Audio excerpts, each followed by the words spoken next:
Hello বন্ধুরা, আজ তোমাদের আমরা এক ভূতের গল্প শোনাবো। এক আজব ভূতের গল্প। তোমরা দেখতে থাকো এবং আমার সাথে আছে আজ কৌশিক।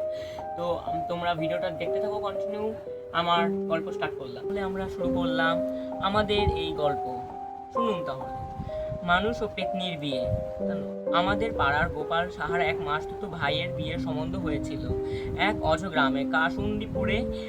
বিয়েটা ওই গ্রামে তার এক দূর সম্পর্কের বোনের শ্বশুর বাড়িতে হয়েছিল। সে বলল ট্রেন থেকে নেমে রিক্সা যেতে হলেও, কারণ বাস গাড়ি তখনও ওই রাস্তায় চলতো না। বর যাত্রী বলতে বর সমেত 9 জন, মাত্র 2-3 জন মহিলা, বাকি পুরুষ। রিক্সায় চেপে প্রায় 1.5 ঘন্টা যাওয়ার পর এক স্থানে এসে রিক্সাগুলো দাঁড়িয়ে গেল। আমি কিছু বলার আগে একজন রিক্সাওয়ালা বলল, কাসুন্দিপুর দেখে মনে হচ্ছে আধ ঘন্টাতেও ওখানে পৌঁছানো যাবে না। আমি চেঁচিয়ে রিক্সাওয়ালাদের বললাম, তোমরা কি চালাকি করছো? বিয়ে বলে কথা, আমরা না হয় হেঁটে গেলাম, কিন্তু বর তার তো একটা সম্মান আছে, এতটা পথ হেঁটে যাওয়া অপমান নয়? রিক্সাওয়ালা বলল, দেখেন, ক্ষেতের উপর দিয়ে একটুখানি হেঁটে যাওয়ার মতো পথ, হেঁটে যেতেই আপনাদের হোঁচট খেতেই হবে। রিক্সায় ওইটুকু পথ দিয়ে কিছুতেই যেতে পারবো না, কি করা যাবে? অগত্যা হাঁটা শুরু করলাম। মাঝে মাঝে ক্ষেতে 2-1 জন আমাদের দেখছিল। লজ্জায় মাসুতো ভাই তো রেগে আগুন।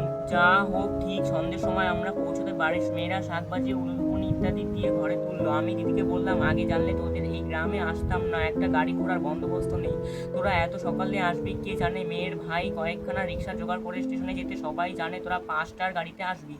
গোপাল সাহা বলল, বিয়ের পর্ব শেষ হতে হতে রাত 10টা বেজে গেল। খাওয়া অনেক আগে শুরু হয়েছে। আমার যেমনি পেয়েছিল খিদে তেমনি ঘুম। গ্রাম হলে কি হবে, লোক হয়েছিল খুব। মনে হয় মেয়ের বাবা নেমন্তন্ন করতে কাউকে ছাড়েনি।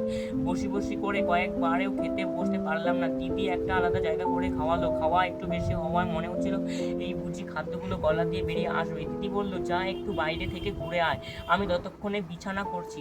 আমি চিরকাল একটু নিরিবিলি থাকতে ভালোবাসি। বিয়ে বাড়ির ওই শোরগোল আমাকে অতিষ্ঠ করছিল, তাই বেশ কিছু দূর এগিয়ে গেলাম যাতে ওই কোলাহল আমার কানে না আসে। খুব ভালো লাগছিল গ্রামের ওই নির্জন দৃশ্যগুলো। ফুরফুর করে গ্রামের হাওয়া বেশ লাগছিল। অনেকখানি এসে চাদর বিছিয়ে আরাম করে বসে পড়লাম। বসে থেকে কখন যে ঘুমিয়ে পড়েছিলাম জানি না।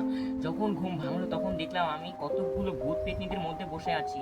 কি ব্যাপার বুঝতে পারছি না। আমি শুয়েছিলাম বাড়ির পাশেই মাঠটা, এখানে এমন নির্জন এলাকায় এলাম কি করে? বারবার এদিক ওদিক তাকিয়ে দেখতে লাগলাম বিয়ে বাড়িটা দেখা যায় কিনা। চারিদিক বিস্তীর্ণ এলাকা জুড়ে মাঠ আর মাঠ। আমি যেখানে ছিলাম দেখলাম জায়গাটা কয়েকটা বিরাট গাছের জন্য অন্ধকারাচ্ছন্ন। আশেপাশে কয়েকটা মাটির পৌর বাড়ি মনে হলো। ঠিক এমন সময় একটা ভূত এসে বলল, হারে পটকা, এত সুন্দর ছেলেটাকে প্রত্যেকে আনলে? আগে কর্তা, আমরা তো ওই বিয়ে বাড়ির পাতা চাটতে গিয়েছিলাম, ফেরার পথে দেখলাম মাঠের মধ্যে ওই মোদো ছেলেটা ঘুমিয়ে আছে। আপনার মেয়েটা তো কন করি বসে আছে, মানুষের সঙ্গে বিয়ে করবে বলি। আপনি তো ছিলেন একটা ছেলে ধরতি, তাই এ সুযোগ ছাড়ি কেন? আপনার মেয়ে পেতনি কমলের সঙ্গে বেশ মানাবি। ভূতটা বলল, এতদিনে একটা কাজের কাজ করছিস। পেতনি জন্যই বড় চিন্তায় ছিলাম। ওর জেদটা কমলের পূরণ হলো। নে ছেলিডারে সাজিয়ে দে, আজ রতি কমলে বিয়ে দেব। সে বলতেই হবিনে কর্তা, আমরা সব ঠিক করিবেন, আপনি শুধু ভূত পেতনিদের নিমন্ত্রণ করিয়া আসেন। কয়েকটা পেতনি আমার হাতে পায়ে কি সব মাখিয়ে দিল, মনে হলো ছাই। তারপর মুখে কিসের ফোঁটা লাগালো, কি বিশ্রী গন্ধ বের হচ্ছিল ফোঁটাগুলো থেকে। কি আর করি, ভয়ে জড়সড় হয়ে ভূত পেতনিদের কাণ্ড কারখানা দেখতে লাগলাম। একটা ভূত এসে বলল, বিয়ে পড়ানোর ব্রাহ্মণ এসেছে। একটা ভূত বলল, এসে বসতি দাও। কমলে সাজানো হয়েছে? হ্যাঁ হয়েছে। খাওয়ার ব্যবস্থা তাও হয়েছে, নাড়ি বুড়ির ঝোল, আঁশের চচ্চড়ি, পচা ডিমের কাটলেট, আরো অনেক কিছু হয়েছে, এখন বলার সময় নেই। একটু পরে এক গাদা ভূত পেতনি এসে জড়ো হলো। একটা ভূত এসে আমাকে ধরে বামুন ভূতের সামনে বসালো। পরে পেতনি কমলিকে এনে আমার সামনে বসালো। বামুন ভূত কি সব মন্ত্র পড়লো। পরে মুঠো করে কবে কার ছেঁড়া শুকনো ফুলের মালা আমায় আর পেতনিকে দিয়ে বলল, এবার একে অন্যের গলায় মালাটা পরিয়ে দিই।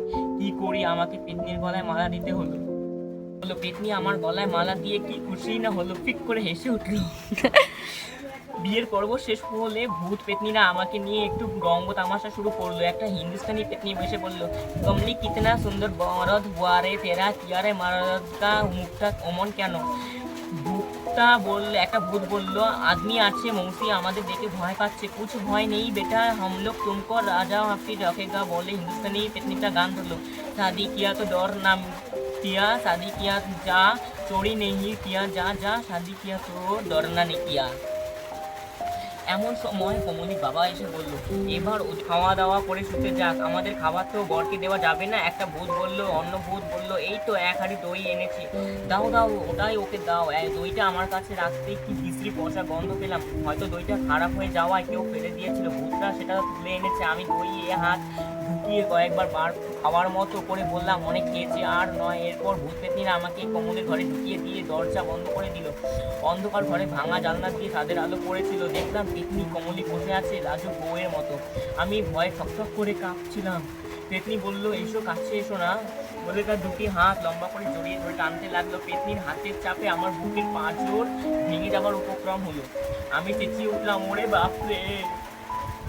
এতদূর বলে গোপাল সাহা বলল, এরপর আর কিছু মনে নেই। জ্ঞান হতে দেখলাম দিদি আরও কয়েকজন আমার সামনে দাঁড়িয়ে। হেজাকের আলোয় দেখলাম আমি একটা পুরো মাটির ঘরে শুয়ে। দিদি বলল, তুই এখানে এলি কি করে? কি জানি, আমি তোমাদের বাড়ির কাছে মাঠটায় শুয়ে ঘুমিয়ে পড়েছিলাম। এত বড় গল্প তো একদিনে শেষ করা সম্ভব না। এরপরে আমরা সেকেন্ড পার্ট আনছি। তোমার যদি ভালো লাগে তোমরা একটি সাবস্ক্রাইব করে দেবে এবং আরও নিত্য নতুন গল্প শুনতে পারবে তোমরা। আমি রনি এবং আমার সাথে আছে কৌশিক হালদার, রনি বিশ্বাস। নমস্কার।